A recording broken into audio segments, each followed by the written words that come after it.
Poštovani prijatelji Božje riječi, nakon pune 2 godine evo nas opet zajedno.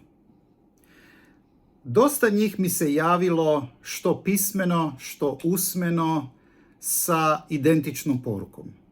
Pa kada ćeš opet snimiti novu propovjed? Jedva čekamo što se događa. Ne događa se ništa, nego jednostavno silne radne obveze me jednostavno činile su me nesposobnim da pripremim ovako nešto, jer ovo zahtijeva ipak jedan određeni trud nakon punog radnog vremena provedenog na poslu i pomaganja ljudima. Ali evo, danas odlučio sam naći malo vremena i na ovaj način javiti se svima vama koji su izrazili ovakvu želju i zahvaliti vam se na divnim porukama koje ste poslali, koje šaljete i na pozitivnim, na stvarno divnim pozitivnim komentarima koje ste izrazili i svemu što ste rekli koliko vam ove propovjedi puno znače. I naša današnja propovjed ima naslov Zavedeni duhovnici. Vidjet ćete, jako je zanimljiva, proučavat ćemo jedan starozavjetni događaj sa samog kraja prve knjige o kraljevima. No, kao što je to naš običaj, prije proučavanja Božje riječi i ovoga puta započet ćemo sa jednom kratkom molitvom Bogu. Dragi Oče i Bože, hvala ti na svemu što činiš za nas, hvala ti na životu, zdravlju, milosti. Hvala ti, Bože dragi, na i ovoj novoj prilici koju si nam dao da se možemo ponovo naći ovako zajedno proučavajući tvoju riječ. Pomozi nam silom svog Svetog Duha da možemo tvoju riječ ispravno razumjeti onako kako ti želiš, onako kako tvoja riječ to i govori. Pomozi nam da je razumijemo i primijenimo u našem životu. Budi uz nas uvijek, a na uslišenju molitve mi ti sveg srca zahvaljujemo u ime našeg dragog Spasitelja Isusa Krista. Amen. Kao što sam rekao, naslov današnje propovjedi je Zavedeni duhovnici. Događaj kojeg ćemo proučavati zapisan je, nalazi se na samome kraju prve knjige o kraljevima, u posljednjem poglavlju, to je 22. poglavlje prve knjige o kraljevima. Proučavat ćemo događaj kada su se dva kralja, sjeverni kralj, kralj sjevernog Izraelskog kraljevstva Ahab i kralj južnog judejskog kraljevstva sa prijestolnicom u Jeruzalemu Jošafat okupili, našli, udružili svoje vojske, svoje snage da zajedno krenu u boj protiv sirijske, odnosno aramejske vojske.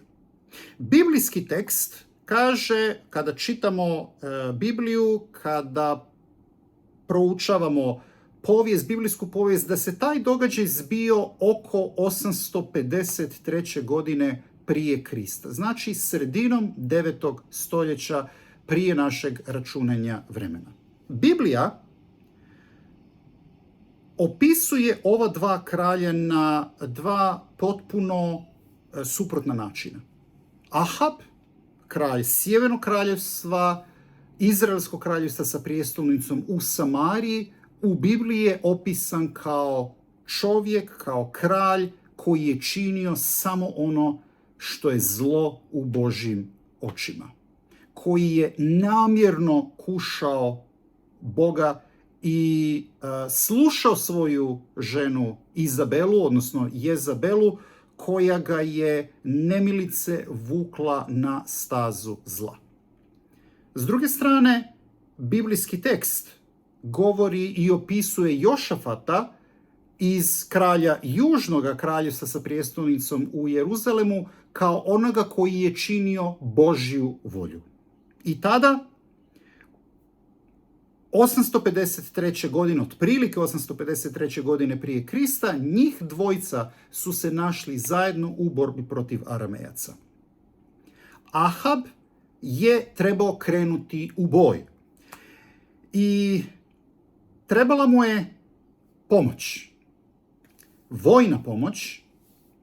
Tražio je koga će drugog, svog južnog brata, južnu braću. Jošafate, brate dragi, pomagaj. Jošafat je rekao, moj narod kao i tvoj narod, moj Bog kao i tvoj Bog, otprilike nešto u tom stilu, idemo zajedno. I tako su oni krenuli zajedno, odnosno trebali su krenuti zajedno. No, prije nego što će krenuti u boj, Jošafat traži da ipak upitaju Boga za savjet. Što će se dogoditi? Trebaju li, odlučili su krenuti zajedno u rat, ali je li to Božja volja? Mi vrlo često i sami znamo nešto želimo, smatramo da je to sasvim u redu za nas, dobra stvar, ili za nekog drugog, ali ipak na kraju, Bože, pokaži nam, je li to uistinu tvoja volja? I tako je Jošafat to htio znati. I čitamo u prvoj knjizi u Kraljevima, 22. poglavlje od 5. do 12. stiha. Tada Jošafat reče kralju Izraelskom, de posavjetuj se najprije s Jahvom. Tada kralj Izraelski sakupi oko 400 proroka i upita ih, mogu li zavojštiti na Ramot Gilead ili da se okanim toga? Oni odgovoriše, idi, jer će ga Jahve predati kralju u ruke. Ali Jošafat upita, ima li ovdje još koji prorok Jahvin da i njega upitamo? Kralj Izraelski odgovori Jošafatu, ima još jedan čovjek preko koga bismo mogli upitati Jahvu, ali ga ne podnosim, jer mi ne prorokuje ništa dobro nego samo zlo. To je Mihej, sin Jimlin. A Jošafat reče, neka kralj ne govori tako. Tada kralj Izraelski dozva jednog dvoranina i reče mu, brže dovedi Jimlina sina Miheja. Izraelski kralj i judejski kralj Jošafat sjedili su svaki na svome prijestolju u svečanim haljinama pred samarijskim vratima, a proroci proricali pred njima. Kenanin sin Sitkija napravi sebi željezne rogove i reče, ovako govori Jahve, njima ćeš nabosti sve Aramejce dok ih ne uništiš. Tako su i svi drugi proroci proricali govoreći, idi na Ramot Gilead i uspjet ćeš, Jahve će ga predati kralju u ruke. I ovdje ćemo za trenutak stati.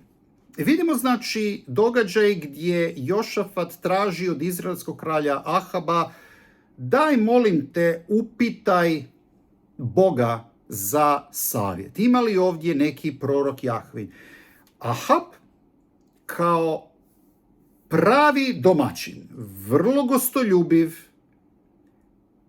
Jošafatu pruža ne jednog, ne dvojcu, ne četvoricu, ne 40, niti 100, nego 400 Božjih proroka. 400. Znate li što je 400? Nijedna naša crkva u Hrvatskoj nema 400 vjernika. To je 400. To je puno ljudi. 400. Kada kažem naša crkva, mislim na adventističku crkvu, ali puno crkava, ako ima 400 ljudi unutra, to će biti prilično puno. 400 odraslih osoba, 400 Božjih proroka, to je Ahab. I svi oni unisono proriču, idi na Ramot Gilead, Jahve će ga predati tebi u ruke. Što još želite čuti? Što još treba čuti i reći? Ne jedan, ne dvojca. 400 njih proriču identičnu stvar. Idi, uspjećeš. Jedan od njih, piše Kenanin sin Sitkija, otišao je i korak dalje. sebi je napravio željezne rogove i išao tako pred njima, demonstrirajući što će se dogoditi. Evo, Jahve mi je govorio, ovako i ovako ćeš ih bosti i nabosti i tako će tvoji neprijatelji poginuti. Treba li još nešto reći? Treba li još nešto dodati tome? Ako se pita Ahab, ne. Ali ako se pita Jošafat, onda da. Jošafat nije zadovoljan izvještajem kojeg mu daje 400 proroka.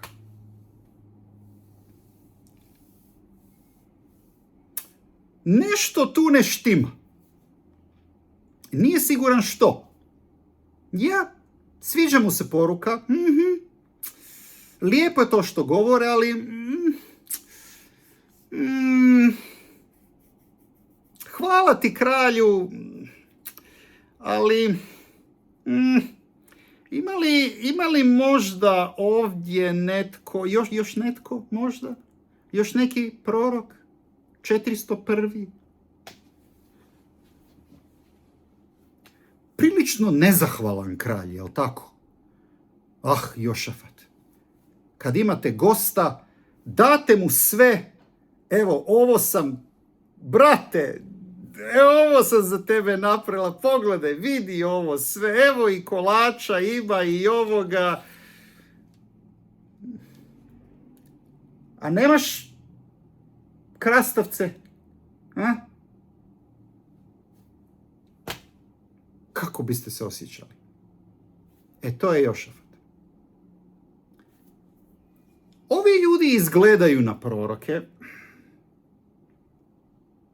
govore kao proroci, pravi proroci, poruka im je, Boga spominju, ali nešto mi još tu ne štima. Ima li još netko? Kada sam počeo pohađati crkvu 1991. godine, prije 35 godina, tko bi rekao 35 godina? Vrijeme stvarno ide. Jedna stvar me je, mogu reći slobodno, šokirala. Naime, u domu gdje sam odrastao, sa roditeljima, nas 4, roditelji, brat i ja, pa i kad smo išli tako, Boga znači nismo vjerovali, ali kad smo išli tako, recimo, kod bilo jedne bake, mamine mame, ili kod tatine mame, druge bake, pa to su bile recimo i tete i ujaci, kad god bi se radila hrana, ako je bilo meso, znali smo da je meso. Ako iz bilo kojeg razloga mesa nije bilo na jelovniku, znali smo da mesa nema.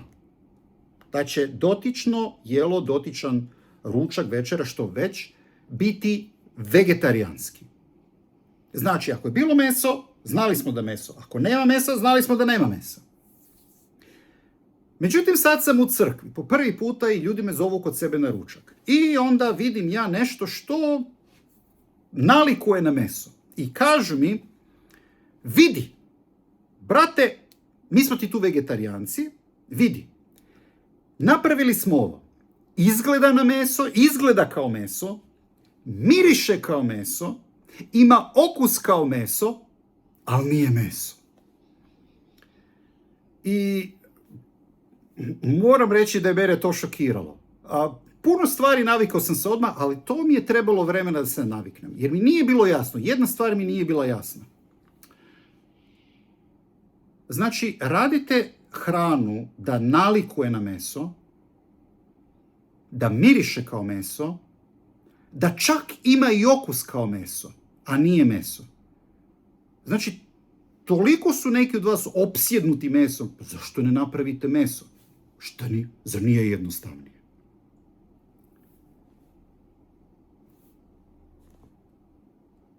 Ovi proroci, njih 400, su proricali u Božje ime, govorili su stvari koje su imale smisla, citirali su Božju riječ, ali nešto Jošafatu nije štimalo. Ima li tu još netko? I onda Ahab onako preko volje, možda i sam misleći, kakvog nezahvalnog gosta imam. Da mi tvoja vojska nije potrebna, sad bih te poslao dolje na jug. On kaže, ma ima netko tamo, ima još jedan tamo, Mihej zove se, sin Imlin, ali ne volim ga. Taj mi non stop govori samo zle stvari. Jošafatu su se oči širom otvorile. Neka kralj ne govori tako. Pozovi ga. Vidite, Jošafat želi pomoći svom sjevernom bratu, svojoj sjevernoj braći, Izraelcima. Jošafat jest Božji čovjek. Biblija ga tako opisuje. Ali Jošafat nije naivan. Pa zna on tko je Ahab. Nije tada bilo interneta. Nije tada bilo televizije. Nije bilo novina. Ali znalo se tko je tko. Osobito ipak u susjedstvu, jer Samarija nije bila toliko daleko od Jeruzalema. Par dana hoda i tamo ste. A ljudi su iz Samarije, dosta njih je itekako dolazilo u Jeruzalem, u hram i dalje prinositi žrtve. Jošafat zna Ahaba, zna svog domaćina. E sad, neki od vas će vjerojatno pomisliti, jer znam dosta njih je to pomislilo, taj Mihej, je li to prorok Mihej koji je napisao knjigu? Ne. Prorok Mihej, autor knjige o Miheju, je netko drugi Mihej, koji je živio 100 godina kasnije. Ovaj Mihej je raniji. Bio je Božji prorok, ali Biblija ne govori da je išta napisao. Ima dosta proroka za koje ne vidimo da su išta napisali. Barem njihove knjige nisu ostale, i spisi nisu ostali sačuvani. Prorok Ilija, ne postoji knjiga proroka Ilije. Elizej, također, i mnogi drugi. Uglavnom, Mihej dolazi i idemo pročitati ono što se kasnije dogodilo. Znači, i dalje smo u prvoj knjizi o kraljevima, ali stihovi su sada od 13. do 28. Glasnik koji biješe otišao da zove Miheja reče mu, eno, svi proroci složno proriču dobro kralju. Govori ti kao jedan od njih i proreci mu uspjeh. Ali Mihej odvrati, živoga mi Jahve, govorit ću ono što mi Jahve kaže. Kad dođe pred kralja, upita ga kralj, Miheju, da pođem u rat na Ramot Gilead ili da se okanim toga? On odgovori, pođi, uspjet ćeš. Jahve će ga dati u ruke kraljeve. Ali mu kralj reče, koliko ću te puta zaklinjati da mi kažeš samo istinu Jahvino ime? Ahab. Da nije smiješno, bilo bi tužno. Tada Mihej odgovori, sav Izrael vidim rasut po gorama kao stado bez pastira. I Jahve veli, nemaju više gospodara, neka se u miru kući vrate. Tada izraelski kralj reče Jošafatu, nisam li ti rekao da mi neće proreći dobro nego zlo? A Mihej reče, zato čuj riječi Jahvinu. Vidio sam Jahvu gdje sjedi na svome prijestolju, a sva mu vojska nebeska stajaše s desna i s lijeva. Jahve upita, tko će zavesti Ahaba da otiđe i padne u Ramot Gileadu? Jedan reče ovo, drugi ono. Tada uđe jedan duh iz stada pred Jahvu. Ja ću ga, reče, zavesti. Jahve ga upita kako.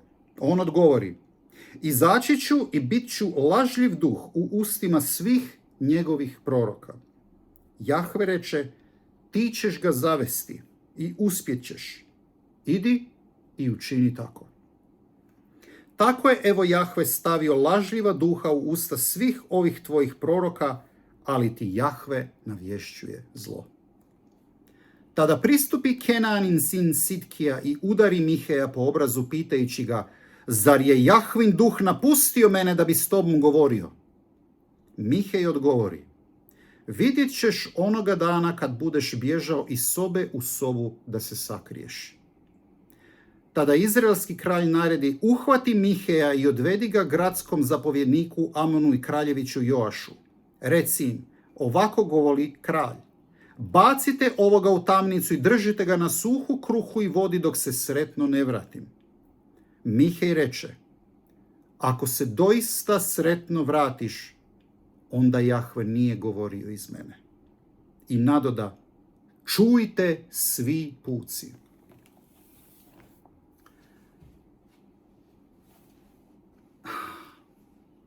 Viđenje koje Mihej ovdje ima je strahovito zanimljivo.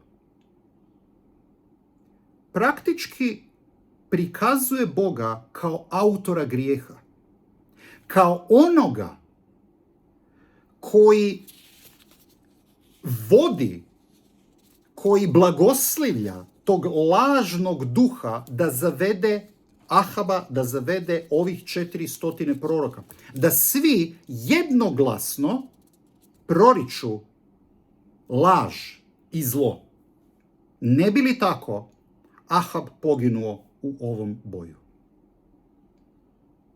Kada čitamo to na prvi pogled, čini se kao da ovaj biblijski tekst naučava predestinaciju, predodređenje. Nauk o predodređenju je zanimljiv. I dosta stihova u Bibliji ima koji, ako se tumače, ako se čitaju površinski, natjerat će nas da mislimo i da prihvatimo nauk o predodređenju, to jest predestinaciji.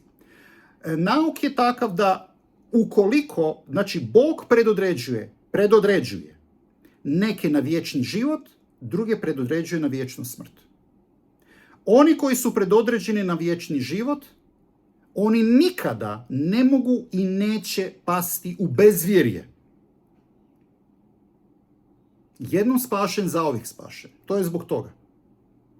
Drugim riječima, kada prihvatite Boga, ako ste u crkvi, znak je da ste spašeni. To je to. Vrlo jednostavno. Zbog toga su i mnogi protestanti puno sretniji od mnogih adventista, baš zato što u to vjeruju. Mi smo u crkvi, spašeni smo. Drugi dio predestinacije, to je predodređenja tog nauka, govori da ukoliko Bog nekoga predodredi na vječnu smrt, oni će biti izgubljeni i ništa ne mogu napraviti protiv toga. Oni koji su predodređeni za spasenje ne mogu ništa napraviti u vezi toga, oni su spašeni i to je to. Oni koji su predodređeni da budu izgubljeni, vječno izgubljeni, ništa opet ne mogu napraviti. Kako god da uhvatite, Božja je zadnja. I prva i zadnja. Međutim, da bismo ovo ispravno razumjeli, moramo razumjeti hebrejski način pisanja, hebrejski način razumijevanja, jer to je ono što Bog namjerno ovdje i koristi. On vrlo često koristi ljudski način izražavanja. Kao što je koristio svjesno ljudski način izražavanja na početku Biblije. Adame, gdje si? Zar sveznajući Bog ne zna gdje je Adam? Go sam. A tko ti je rekao da si go? Ček, da ti nisi slučajno, nemam pojma, ali slučajno pojeo se onog stabla s kojeg sam ti ja zabranio jesti. Vidite, Bog namjerno koristi ljudski način izražavanja, a Bog je sve znao unaprijed. Hebrejski način mišljenja koji Bog ovdje koristi, naravno, Stari Zavet je većinom napisan na hebrejskom jeziku, mali dio na aramejskom, govori i uči ukoliko Bog nešto ne spriječi, on je za to odgovoran. Primjerice, takav način razmišljanja, ukoliko Bog nešto ne spriječi, on je za to izravno odgovoran, najbolje vidimo u knjizi o Jobu, na početku knjige o Jobu, gdje Sotona pred svima tvrdi da Job služi Bogu zato što iz koristi, iz računice. Zato što ga je Bog blagoslovio. Mimo apsolutno svega i Sotona pred svima optužuje Joba, zapravo optužuje najviše Boga za dvostruke kriterije, za dvostruka mjerila. Ti misliš da je Job tvoj, on je zapravo moj. Ali samo takni ono što ima, vidjet ćeš njegovu pravu narav. I Bog onda kaže, u redu, sve što on ima u tvojoj ruci, ali da njega nisi taknuo. Ono što vidimo odmah nakon toga je što se može dogoditi, što će se dogoditi svakome od nas ukoliko Bog ukloni svoju zaštitu od nas makar i na 1 sekundu. U istom trenutku Job gubi cijelo svoje imanje. Sva djeca, 10 djece, 7 sinova i 3 kćeri je imao. Svi su poginuli. Sve je izgubio. I kako je reagirao? Piše, obukao se u kostrijed, posuo se pepelom i rekao, Bog dade, Bog uze, blagoslovljeno da je ime Jahvino. Koliko bi nas ovako reagiralo? Početak drugog poglavlja je ono što postaje jako zanimljivo, gdje vidimo onda kako Bog radi i ovaj način razmišljanja. Bog kaže Sotoni, jesi li vidio mog vjernog slugu Joba? Kako se drži svoje pravednosti, premda si me natjerao da ga uništim. Tko je uništio Joba? Bog? Ne. Bio je to Sotona. Ali sama činjenica da je Bog uklonio zaštitu od Joba, da je dopustio Sotoni da s Jobom radi što god hoće, u židovskom načinu razmišljanja znači Bog je odgovoran. Bog je taj koji je uništio Joba. Premda on to nije napravio. Bog je taj koji je dopustio, koji nije spriječio ove proroke da proriču zlo. Naravno, neki će se pitati, pa znajući Ahaba, možda je on pokušao podvaliti 400 lažnih proroka pod prave. Sjećate se, u 18. poglavlju prve knjige o kraljevima, Ilija sam na gori Karmel protiv 450 Baalovih proroka i svećenika. Možda, ali ne. A znate li zašto? Zato što je Ahab dobro znao, kao što je Jošafat znao tko je Ahab, tako je Ahab znao tko je Jošafat. Ahab traži od Jošafata vojnu pomoć. Ahab zna da Jošafat vjeruje u Boga. Na kraju krajeva samo Ahab je vidio Božju silu na gori Karmel. Kada već traži njegovu pomoć, ne bi se Ahab nikada usudio podvaliti lažne proroke pod prave. On je vjerovao da su ovo pravi proroci. Oni su vjerovali da su pravi proroci, ali nisu bili. Pitanje je kako se moglo dogoditi da ne jedan, ne dvojica, ne četvorica, ne 100, nego 400 proroka proriče laž. u Božje ime. Kako se to moglo dogoditi? Odgovor je vrlo jednostavan. I nalazimo ga u riječima koje, vjerujem, svi mi ili golema većina nas dobro poznaje, na samome kraju Isusove propovjedi na gori blaženstava, u Evanđelju po Mateju 7. poglavlju čitamo stihove od 21 do 23. Neće svaki koji mi govori Gospodine, Gospodine, ući u kraljevstvo nebesko, nego onaj koji vrši volju moga nebeskog Oca. Mnogi će mi u onaj dan reći, Gospodine, Gospodine, zar nismo pomoću Tvoga imena prorokovali? Pomoću Tvoga imena izgonili zle duhove? Pomoću Tvoga imena čudesa činili? Tada ću im kazati, nikad vas nisam poznavao, odlazite od mene, zlotvori. Riječ zlotvori ovdje je riječ koja u grčkom jeziku, a Novi Zavet je pisan na grčkom jeziku, je anomija, bezakonje. Idite od mene, Isus ovdje govori, idite od mene vi koji činite bezakonje. Idite od mene vi koji kršite Božji zakon.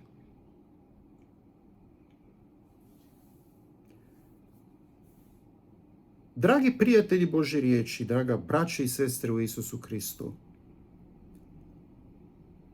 badava nama prekrasne riječi, silni talenti, uspjeh, ljudska hvala i sve živo. Ukoliko ne držimo Božju volju u cijelosti. Mi smo ili Bogu potpuno vjerni ili nevjerni. Nema sredine. Na isti način na koji ili varamo svoje partnere ili smo im vjerni.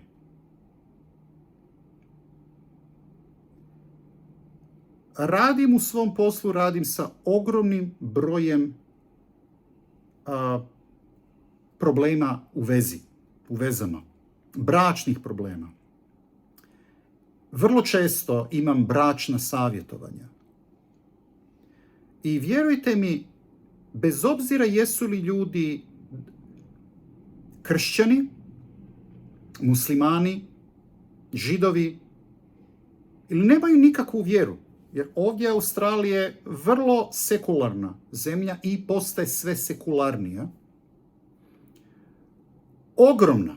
Ogromna većina ljudi, ogromna većina parova, bez obzira jesu li heteroseksualni ili homoseksualni, očekuju da njihov partner njima bude potpuno vjeran.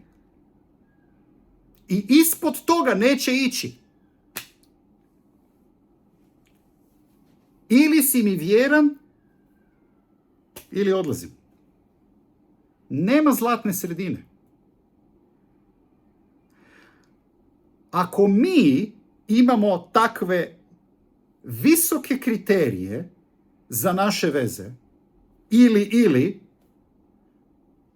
na temelju čega smatramo da će Bog imati imalo manje kriterije? Znate ono kada ljudi kažu, pa ja nikoga nisam ubio, nikome ništa nisam ukrao, nikome zlo ne želim, pa zar sam ja grešnik?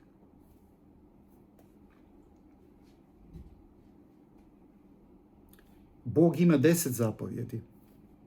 Ne 7, 8, 2 ili 3, 10. Ili smo Bogu potpuno vjerni, ili smo Bogu nevjerni. Nema zlatne sredine. To ovi proroci nisu shvatili.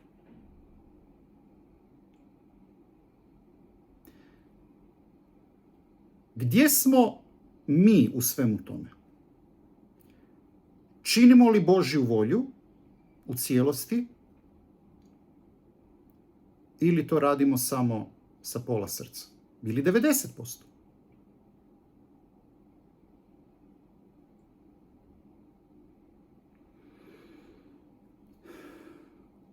Moj poziv svima nama, je da se Bogu vratimo, da ga prihvatimo kao svog oca, kao spasitelja, da ga slijedimo bez obzira na sve, jer se to isplati. Da, bit će nekada i teških situacija. Da, slijediti Boga znači ići uskim putem, a uskim putem se ide polagano, ali se isplati. Ovih 400 proroka očigledno su željeli kombinirati uzak i široki put. Ili smo na uskom putu, ili smo na širokom putu. Poziv svima nama je da slijedimo uzak put, da idemo za Bogom, jer se isplati. Pomolimo se Bogu. Dragi Oče i Bože, hvala Ti sveg srca na milosti, ljubavi, zaštiti. Oprosti nam svaki trenutak kada smo činili Tvoju volju, kada smo bili kao i ovi proroci. Što zbog popularnosti, što zbog toga što je lakše ići za većinom i za masom. Ali Bože, budi uz nas, vodi nas, štiti nas, prosti nam naše grijehe i daj nam silu i snagu da Te slijedimo uvijek. Na uslišenju molitve mi Ti sveg srca zahvaljujemo u ime našeg dragog, jedinog spasitelja Isusa Krista. Amen. Neka Božji mir i blagoslovi budu sa svima vama. Doviđenja.